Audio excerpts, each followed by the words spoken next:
O influenciador Vitor Fernando choca ao mostrar os estragos de tiros após assalto. Rio de Janeiro chora a morte de mais de 120 pessoas na pior chacina da história. Daniel Alves virou pastor em igreja na Espanha. Documentário da G Magazine é cancelado na Globo pela ala evangélica. Vereador de São Paulo faz vídeo em banheiro de rodoviária para combater pegação entre gays no local. Esquerda Gata tem a situação muito piorada e pode ser exonerada de cargo público após desacato a policiais.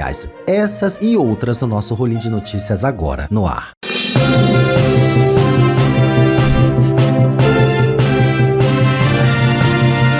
Olá, minhas rolinhas, eu sou Márcio Rolinho, criador e apresentador deste semanal onde a gente requenta várias notícias que foram muito importantes durante a semana e quem não viu acaba vendo aqui com a gente todo domingo ao meio-dia. Bem aqui de baixo tem o nosso Apoia-se e o nosso clube de membros para você assinar e ajudar o canal a crescer e fazer vídeos todos os dias. E não esquece de seguir, é só colocar o seu dedinho aqui porque aqui tem vídeo direto, é fofoca, é confusão, é coisa séria, tem de tudo um pouco. E vamos de notícias.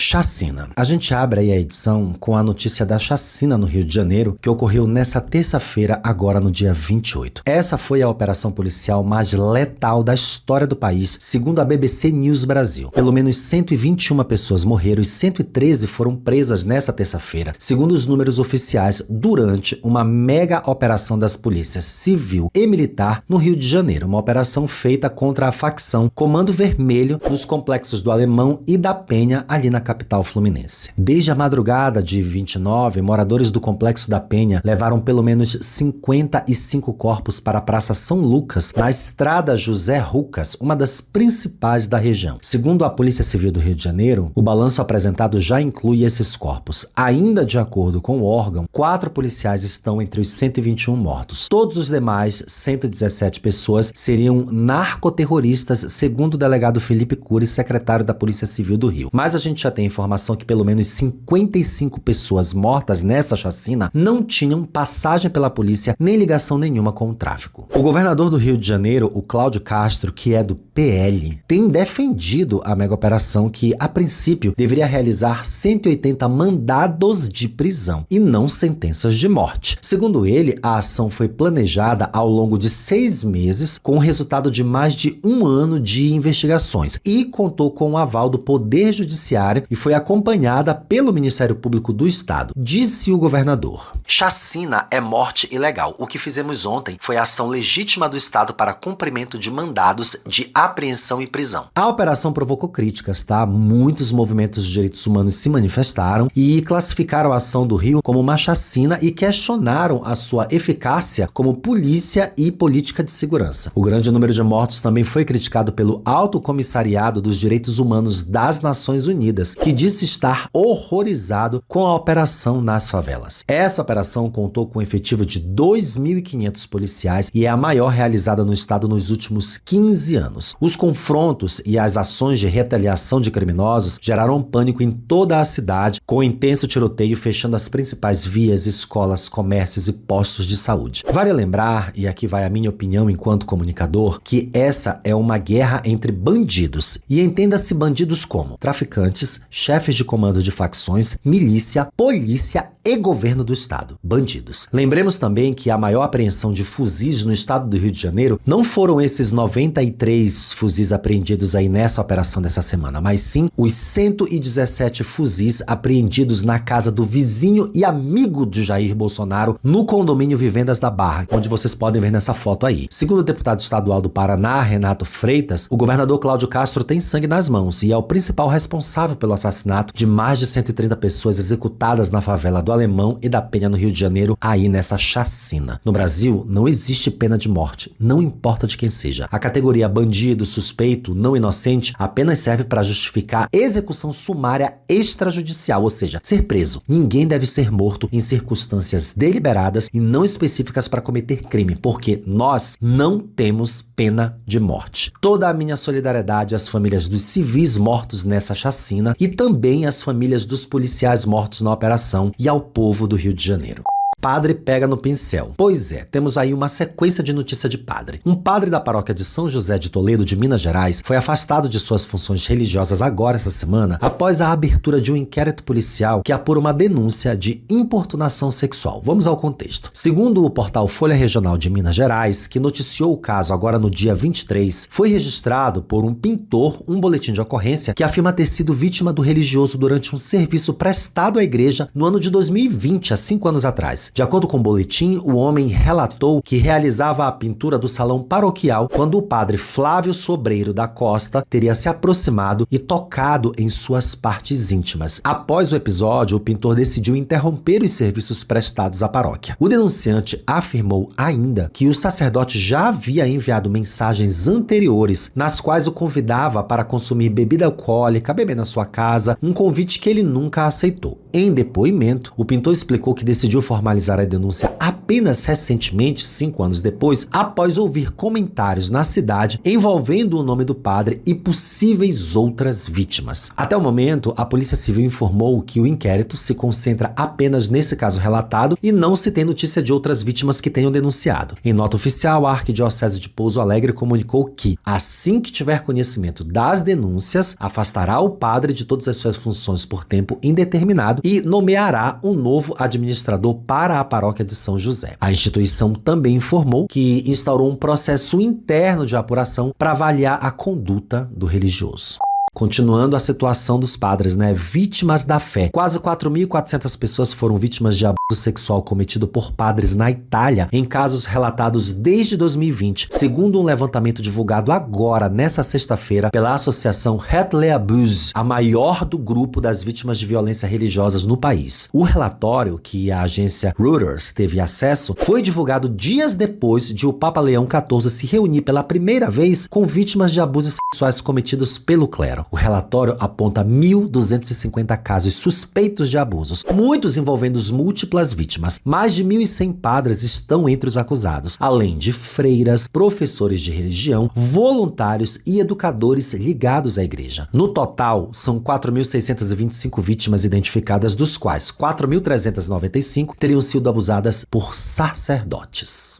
A justiça tarda. Continuando aí com a história de padre, a justiça só agora determinou que sejam ouvidas as partes, as testemunhas do processo movido contra o padre Edson Felipe Gonzalez pelo ex-coroinha Lucas Grudzin, de 28 anos, que vocês estão vendo na foto aí. O jovem acusa o religioso de estuprá-lo por mais de 1 ano, durante sua adolescência, quando frequentava uma igreja no Guarujá, no litoral de São Paulo. A decisão da 12ª Câmara do Direito Privado do Tribunal de Justiça de São Paulo, o TJSP, atende um recurso de defesa de Lucas para rever a decisão anterior, que havia indeferido o pleito de depoimento pessoal e limitado o número de testemunhas. Para a corte, os depoimentos são imprescindíveis para que os fatos sejam devidamente apurados. Em 2012, o jovem começou o curso para ser coroinha, quando, segundo ele mesmo, o padre começou a se aproximar. Lucas afirmou que, ao completar 15 anos, o homem pediu que ele trabalhasse até mais tarde na igreja. Nesse dia, ele diz ter sido estuprado, que os abusos se estenderam por mais de 1 ano durante a sua permanência ali naquela igreja. De acordo com a denúncia, o padre o orientava a apagar todas as conversas deles pelas redes sociais. O pai eventualmente acabou descobrindo e o questionou sobre o que estava ocorrendo ali, que assunto eram aqueles. Lucas então relatou tudo à família, que registrou um boletim de ocorrência e procurou o Ministério Público.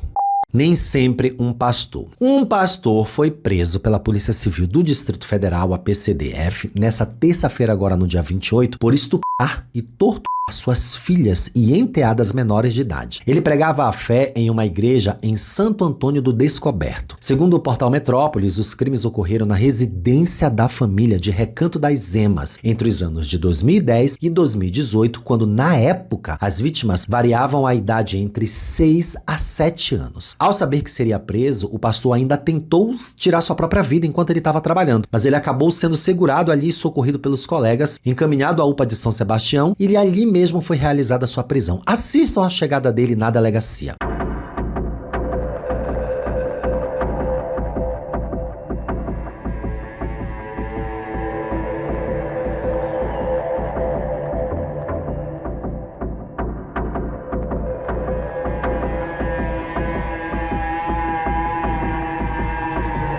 O pastor estuprador 3 das 4 vítimas, sendo suas 2 filhas e uma enteada. Durante o ato, o pastor forçava suas filhas a assistirem uma à outra sendo estupradas pelo acusado. Ele ainda obrigava elas a ficarem de joelhos sobre caroços de milhos e tampas de garrafa de alumínio e assistirem a filmes pornográficos junto com ele. Ainda segundo os relatos delas, das próprias vítimas, o pastor, a fim de valer a sua posição pastoral como justificativa das condutas, fazia com que as vítimas colocassem as mãos sobre a Bíblia ao realizar as ações. Já a 4ª vítima, sendo ser outro enteado, um menino, foi agredido e torturado pelo pastor, resultando em intenso sofrimento físico e mental, com emprego de violência e graves ameaças. A vítima teve lesões corporais gravíssimas ocasionadas por agressões com arame farpado, gerando deformidade permanente. A aplicação dos castigos, como era caracterizado pelo pastor, era uma medida para que o enteado não revelasse os abusos sexuais praticados pelo denunciado. Ele é denunciado por estupro de vulnerável, atentado violento ao pudor, satisfação de lascívia mediante presença de criança ou adolescente, tortura e maus tratos.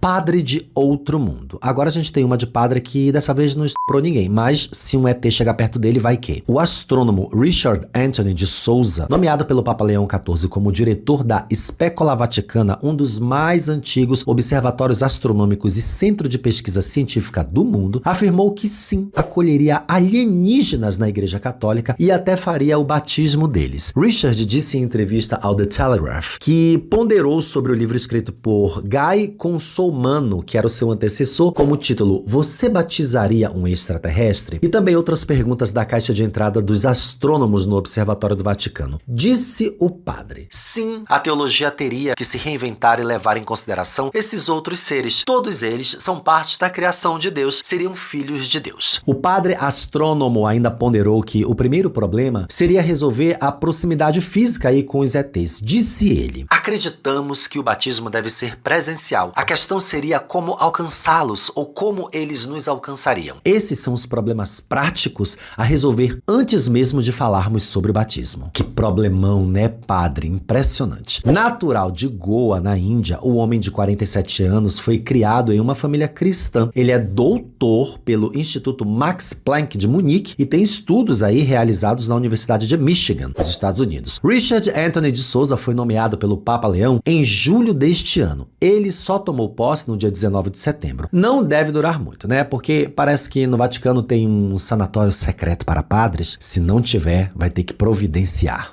Habeas corpus negado. Após o Superior Tribunal de Justiça negar mais um pedido de habeas corpus na última terça-feira, agora no dia 28, o advogado dos influenciadores Ítalo Santos e Israel Natan Vicente, o Euro, né, como a gente conhece, se pronunciou sobre o caso. Em nota enviada ao portal Léo Dias nessa quinta-feira, no dia 30, Felipe Cassimiro Melo de Oliveira afirmou que sim, continua atuando na defesa dos dois e revelou que uma nova audiência, marcada para a próxima semana, pode ser decisiva, disse o advogado. Eu não deixei o caso, apenas prefiro trabalhar em silêncio e com foco, em vez de ficar comentando a todo momento sobre o andamento do processo. Segundo ele, o novo encontro na justiça acontecerá na próxima terça-feira, no dia 4 de novembro, e poderá mudar aí o rumo da prisão dos influenciadores. Ítalo e Euro estão detidos desde 15 de agosto, acusados de tráfico humano, exploração sexual infantil e trabalho infantil irregular. Virou pastor, continuando aí nossa saga de religiosos. Imagens registradas por fiéis em Girona, na Espanha, mostram o ex-jogador Daniel Alves pregando diante da congregação no último domingo agora, dia 26. O vídeo, que viralizou na segunda-feira, 27, traz nas imagens o baiano sentado no banco frente à congregação, tomando a fala após ser chamado pelo pastor que o conduzia no culto. Assistam. E tu eres Senhor que renueva pactos. Amar como quando nós não merecemos. El Señor murió para que ustedes fueran salvados.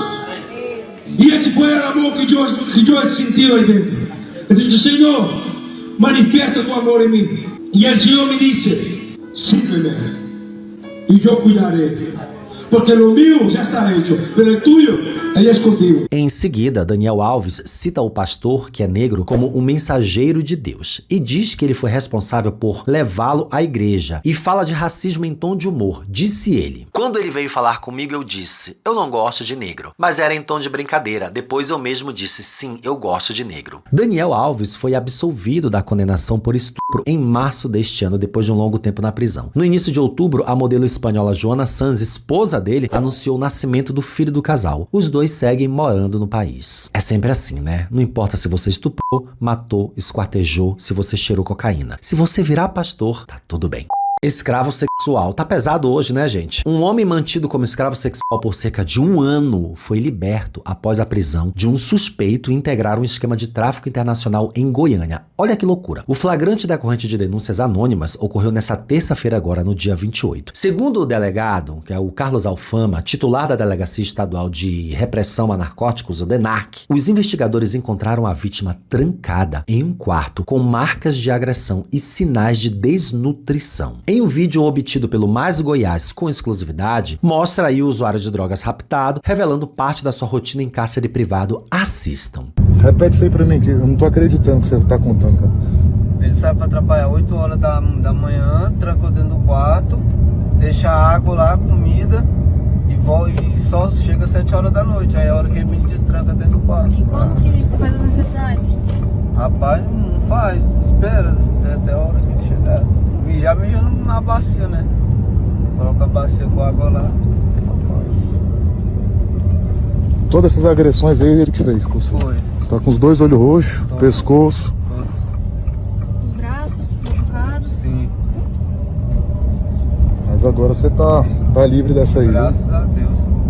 O jovem tem 22 anos. Quando chegaram no local, os agentes encontraram esse jovem pedindo socorro dentro de um quarto que estava trancado. Eles fizeram o resgate do jovem e prenderam o autor em flagrante. Em consulta ao sistema policial, foi constatado que o indivíduo que prendia o rapaz tinha passagem na polícia aí por tráfico internacional de drogas. Ao Metrópolis, o delegado adjunto do DENARC afirmou que o cárcere teve início após a vítima buscar drogas com o traficante e ter oferecido sexo em troca. Nesse momento, o traficante teria se apaixonado por ele e não deixou mais ele sair. Segundo a Alfama, quando a vítima tentava ir embora, ele era agredido, segurado e trancado dentro do quarto e sofreu por 1 ano abusos sexuais.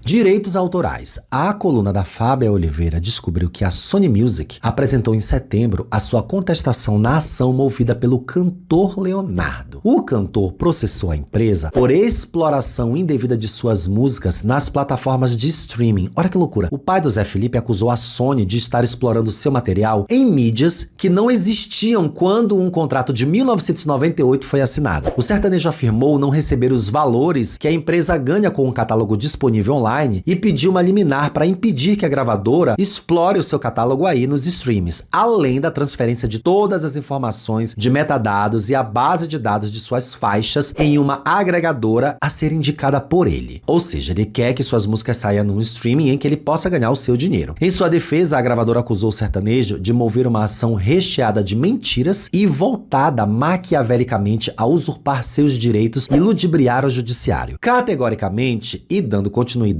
à aspereza de sua defesa, a Sony afirmou que o cantor Leonardo já era um homem de sucesso, rico e com conhecimento suficiente para compreender o teor de um contrato assinado por ele na época. Bem, o Leonardo é muito enrolado aí com a justiça, né? Tempo desse, ele estava envolvido em uma investigação de trabalho escravo. A gente deu aqui no jornalzinho em alguma edição, procurem. Prejuízo. Falando de cantor ainda, o Márcio Vitor, vocalista do grupo Pissirico, se envolveu em uma polêmica após uma passagem por São Paulo para uma série de shows aí e gravações. O famoso, que se apresentou no reality A Fazenda na semana passada, é acusado de causar uma verdadeira quebradeira ao se hospedar em um apartamento na capital paulista. O prejuízo, segundo a proprietária, chega a R$20 mil. A coluna da Fábia Oliveira teve acesso às imagens e os vídeos da situação. Assistam. Gente, vamos dar entrada em mais um. Olha, linda. Que linda. Falei, nossa senhora. Hoje a gente vai ter trabalho, velho. Meu Deus do céu. Que bagunça. Gente, vai ser o dia todo só aqui. Ó, gente, mostrando a realidade do que a gente... Nossa, é muita coisa. Ah, olha essa pia. Quanta... Eles usaram tudo que tinha direito, gente. Nossa. Bom, É, amiga, o dia todo vai ser só aqui. Não temos opções. Vamos ver como tá o quarto. Meu Deus. Sangue de Jesus. Ah, tá aqui o... Alexa, cheguei.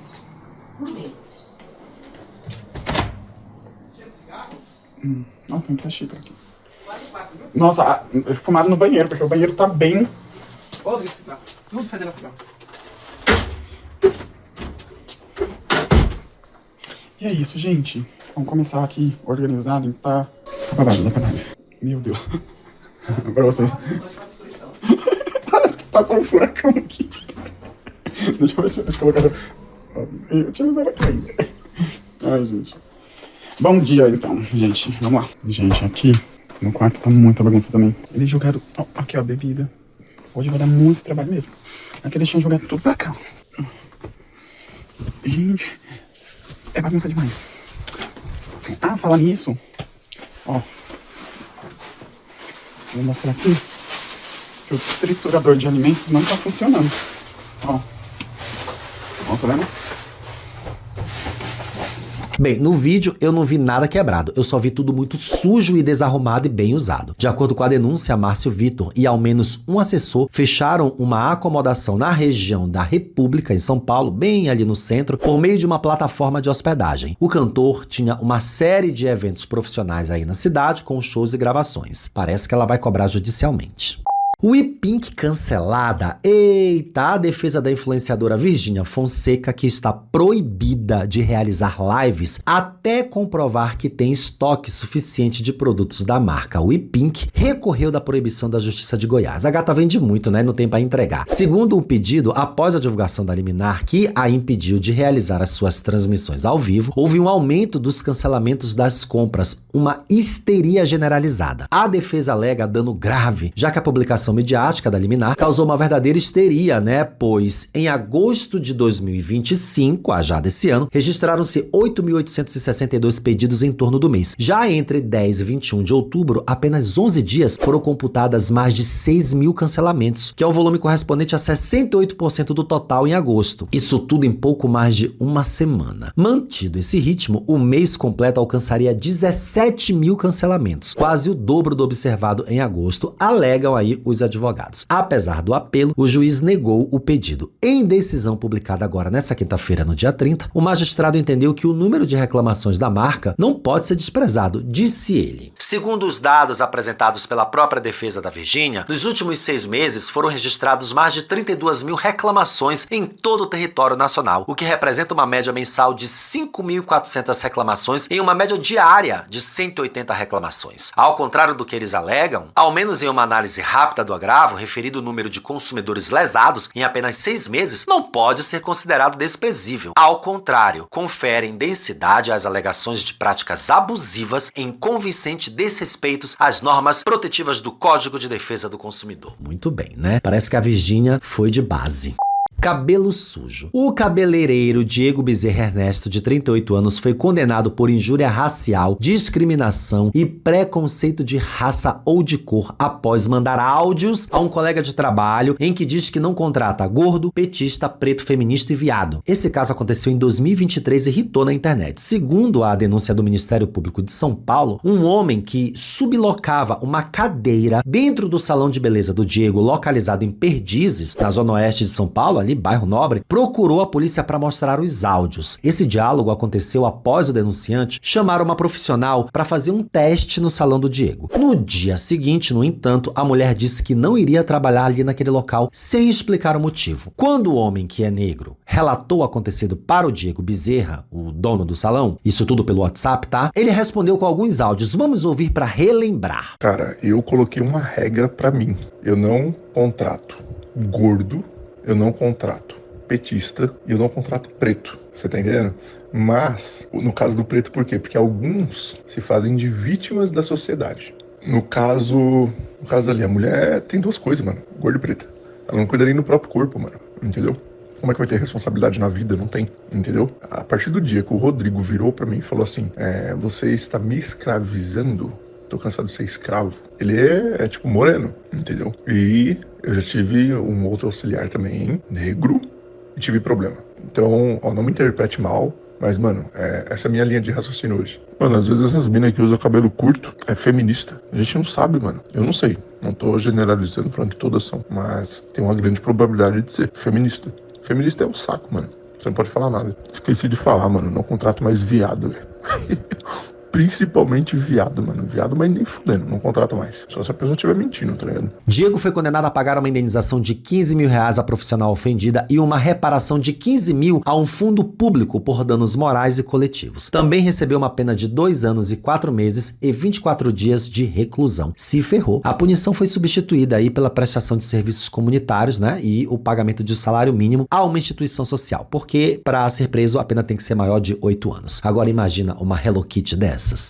Banheirão proibido. O vereador Bruno Moura, do PRD de São José do Rio Preto, em São Paulo, virou assunto agora nas redes sociais ao publicar um vídeo em que ele critica a pegação entre homens no banheiro público da rodoviária da cidade. No registro, o parlamentar afirma que a situação saiu do controle e que a Guarda Municipal precisa parar o trabalho para lidar com esse tipo de ocorrência. Durante a gravação, Moura diz que no lugar passam trabalhadores e crianças e famílias e que banheiro público não é motel, é espaço de uso coletivo, reforçando um discurso de proteção de família, argumento frequentemente usado em pautas moralistas contra as expressões de sexualidade fora do padrão heteronormativo. Assistam o vídeo do bonito. Estou aqui no banheiro público masculino da rodoviária e o que anda acontecendo aqui é um absurdo. A gente recebeu algumas denúncias que tem homem com homem aqui se pegando, num lugar público, no meio do dia, por onde passa, trabalhadores, crianças e família. Não interessa que seja homem com homem, mulher com mulher, o problema é o local. Banheiro público não é motel, é espaço de uso coletivo, que tem que ter respeito e decência. Enquanto isso, a GCM tem que largar o trabalho na rua para vir aqui separar esse tipo de cena. Isso é crime, é atentado ao pudor e precisa acabar. Quem apoia isso vai estar dizendo que eu sou preconceituoso, mas essas pessoas esquecem que é questão de respeito ao espaço público, respeito às pessoas que utilizam o terminal e só querem seguir a sua vida em paz. Respeito é o mínimo, vamos pôr a mão na consciência, vamos pra cima e ajudar a gente. Na legenda do Rios, ele escreveu: é sobre saber que o espaço público é de todos e precisa ser usado com respeito, com limite, com bom senso. Tem gente que confunde liberdade com bagunça e quem paga o preço é o cidadão de bem. Tô aqui cobrando que o espaço público seja tratado com responsabilidade, respeito, que vale para todos sem exceção. Bem, a frase "quem paga o preço é o cidadão de bem" foi o estopim para uma onda de críticas aí. Nos comentários, internautas questionaram o tom moralista do vídeo e lembraram aí que muitos dos homens que frequentam esses espaços são casados com mulheres, são homens da família tradicional, o que expõe as contradições de uma sociedade que condena publicamente aquilo que pratica em segredo. Bem, a gente sabe que essa prática é crime e que em 2025 não dá mais, sob nenhuma circunstância, para justificar que é um espaço de resistência para que os corpos dos homens homoafetivos possam existir e blá blá blá. Não dá, tá? Porque a gente precisa entender que hoje você tem todo tipo de recurso para dar uma transadinha, uma pegação em diversos locais em que você não vai estar cometendo crime. Mas também é preciso considerar o tom lambe-saco de bolsonarista moralista que pinta os LGBTs como pedófilos ou como pessoas assediadoras de outras pessoas que estão frequentando o local.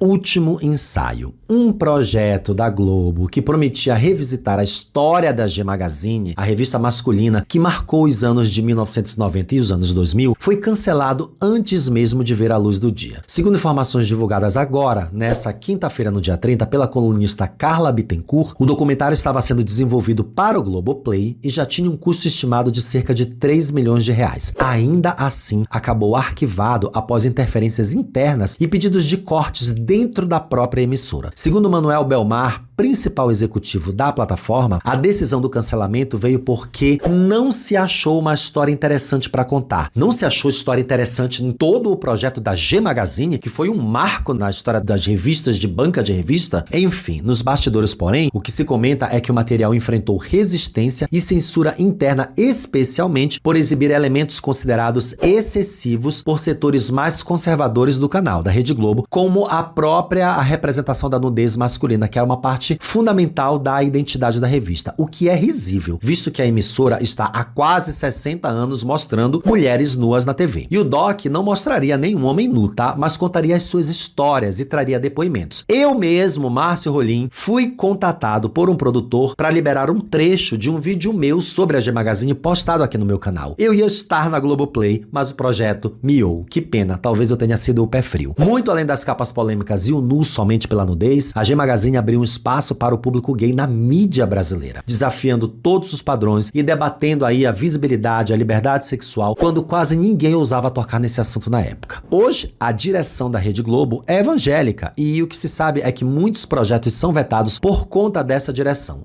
Uma pena. Tomara que alguém resolva aí fazer esse registro de forma independente. Esquerdogata. Pois é, a influenciadora Aline Bardi Dutra, conhecida como Esquerdogata, se pronunciou pela primeira vez após ter sido presa por injúria racial e desacato às autoridades em Ribeirão Preto, no interior de São Paulo, no último sábado, no dia 25. Nós temos um vídeo aqui neste canal, na aba de ao vivo, que mostra os vídeos e os áudios. O pronunciamento foi feito por meio de um comentário em uma publicação compartilhada pelo advogado dela, que diz o seguinte: não houve injúria racial. Reveja o vídeo quantas vezes necessárias. Sim, eu fui arrogante. Sim, eu tive uma fala elitista, parecida com a fala que os policiais têm quando abordam alguém. Pronto, esse foi o pronunciamento. Conforme relatório obtido pelo Metrópolis, o crime racial teria acontecido quando a influenciadora estava em um bar bebendo com os amigos e ela avistou os policiais militares concluindo uma ação de fiscalização e se aproximou deles com o celular na mão. Ao se aproximar, ela teria afirmado a um policial: um preto querendo fuder outro preto. E aí a confusão começou e a gente já sabe o que aconteceu. Mas a situação da gata só piora. O prefeito de Ribeirão Preto afirmou que, caso for constatado crime de injúria racial, a Aline Dutra será demitida, exonerada da rede municipal de ensino da cidade, onde ela é concursada e trabalha como professora. Trabalha em termos, tá? O Metrópolis revelou que desde 2023 ela conseguiu ao menos 10 licenças, das quais 9 remuneradas e, mais recente, uma não remunerada, tá? Uma licença foda-se, que vai durar aí até 2027, ou seja, um período de 4 anos. Ela saiu 10 vezes. O prefeito de Ribeirão Preto afirmou ainda que a professora conta com 80 faltas injustificadas em seu histórico funcional. Durante o período de afastamento, ou todos os seus períodos de afastamento, ela manteve o seu canal ativo na rede social, ou seja, ela atingiu 883 mil seguidores, que já perdeu mais ou menos uns 100 mil, mas estava afastada. A Aline é professora da rede municipal de ensino lotada no EMEI Paulo Henrique de Souza, vinculada aí à Secretaria Municipal de Educação. Um pedido de exoneração já foi formalizado por meio de ofício encaminhado ao prefeito Ricardo da Silva e também à Secretaria de Administração, que é a Secretaria de Educação e Corregedoria Geral do município. E quando a gente acha que não pode piorar, a Aline virou alvo de um processo administrativo disciplinar que vai apurar mais de 100 atestados médicos apresentados por ela como professora da rede municipal. 100 atestados médicos. Nas redes, alguns influenciadores já receberam mensagens dela por DM, né? Ela fala por DM com as pessoas, mas não fala, né, na sua própria rede. E não foi num tom muito amigável. Em breve, a gente volta aqui para mostrar essas DMs, para comentar esse assunto, desde que ela também se pronuncie em pessoa e não através do seu advogado. Advogado este que está envolvido em diversas questões de corrupção, investigações e questões graves, todas elas expostas na internet para quem quiser saber. Eles são muito próximos, porque não sabemos. Por pouco. Bem, a gente encerra essa edição aí com esse fato da semana passada, que os atores e influenciadores digitais Vitor Fernando e Gabriel Fuentes foram alvejados em Itatiaia, no Rio de Janeiro, como noticiado amplamente nas redes sociais. O Vitor Fernando teve uma situação muito grave, tendo um dos 13 tiros atravessado seu peito. Agora, os dois seguem em recuperação. O casal relatou por meio das redes sociais ter sido alvo de uma tentativa de assalto enquanto estava dentro do carro, que acabou atingido severamente, resultando na perda total do veículo. Nessa sexta-feira, no dia 31, Vitor se manifestou pela primeira vez desde o ocorrido, descrevendo os dias seguintes ao ataque como assustadores. Em seu relato, ele contou ter sido atingido por um tiro próximo ao peito, cujo estilhaço chegou ao coração, além de outro disparo que atravessou a sua perna. Ele também lembrou da situação de Gabriel, atingido no braço de raspão, e refletiu sobre o impacto do ocorrido. Disse ele: "O que eu e Gabriel fizemos para merecer isso? Nada. Simplesmente paramos o carro, que poderia ter sido algo muito pior." O influenciador compartilhou fotos do hospital, exames médicos e imagens do veículo atingido, que deu perda total, mostrando aí a dimensão do ataque e reforçando o drama vivido pelo casal, um drama de violência. Apesar do trauma, Vitor afirmou que a repercussão está em andamento e celebrou a melhora do seu quadro clínico. Dá pra ver ele saindo aí na cadeira de roda. Em meio à dor e ao choque do episódio, Vitor desabafou sobre a insegurança enfrentada pelos brasileiros diariamente e agradeceu todo o apoio recebido pelos fãs. A gente segue torcendo aí pela sua recuperação. Muito obrigado para quem chegou até aqui o final dessa edição. Eu quero que vocês sigam o canal, porque aqui tem vídeo todos os dias. Aqui de baixo tem o Pix, o Apoia-se e o nosso clube de membros, para você dar uma ajudinha a gente continuar fazendo os nossos vídeos. E bem aqui tá passando o último rolinho de notícias para você continuar maratonando no canal. Um grande beijo e até a próxima. Tchau.